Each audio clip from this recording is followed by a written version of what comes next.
On a mist-soaked Halloween night in old Ireland, where peat smoke curled through the air and spirits were set to stir among the living, there lived a man called Stingy Jack. He was a wretched fellow, miserly, sharp-tongued, and always drunk in the corner of a candlelit tavern. His reputation for deceit was so foul that even whispers warned, "Beware of Jack, for he could trick the devil himself." And one night, he did. The devil came to claim Jack's wicked soul, appearing in the flicker of the tavern's firelight.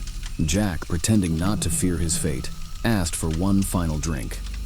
With that sly grin only a trickster could wear, he convinced the devil to turn into a silver coin to pay the barkeep. But the moment the coin hit Jack's palm, he shoved it into his pocket next to a silver cross, binding the devil in torment. Writhing and trapped, the devil begged for release. Jack agreed, but only after the devil swore never to take his soul for 10 long years. 10 years passed like a shadow at dusk, and the devil returned, ready to drag Jack away at last. But Jack, wicked, clever as ever, pointed to a tree heavy with ripe apples and asked for one last earthly taste. Tempted to hasten the journey, the devil climbed the tree, but as soon as he left the ground, Jack carved a cross deep into the bark. Once again the devil was trapped, hissing with rage among the branches. Jack only freed him after securing a second oath. The devil would never, ever take his soul to hell. Years later, Stingy Jack died as all mortals do, though few souls were as stained as his. When he reached the gates of heaven, the angels turned him away. His life had been far too wicked. Yet when he arrived at hell's doorstep, the devil met him with a cold, triumphant smile. "You may not enter," the devil said, voice like cracking ice. "A bargain is a bargain."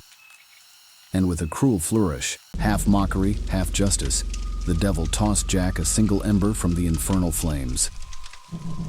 Stranded between worlds, Jack hollowed out a turnip, placed the burning coal inside, and wandered off into the eternal dark. From that night on, villagers spoke of the ghostly figure drifting through bog and field, his cursed lantern glowing like an angry star, forever known as Jack of the Lantern or simply Jack-o'-lantern. To keep Stingy Jack and other restless spirits at bay, the Irish carved fierce faces into turnips and set them glowing in windows and doorways on Samhain night. Many years later, across the sea to America, they found pumpkins, bigger, brighter, easier to carve. And so the jack-o'-lantern as we know it was born.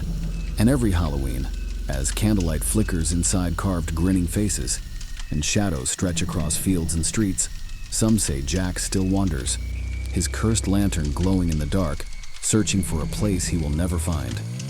So when your pumpkin gutter flickers tonight, listen closely. You may just hear the footsteps of Stingy Jack, forever doomed to roam.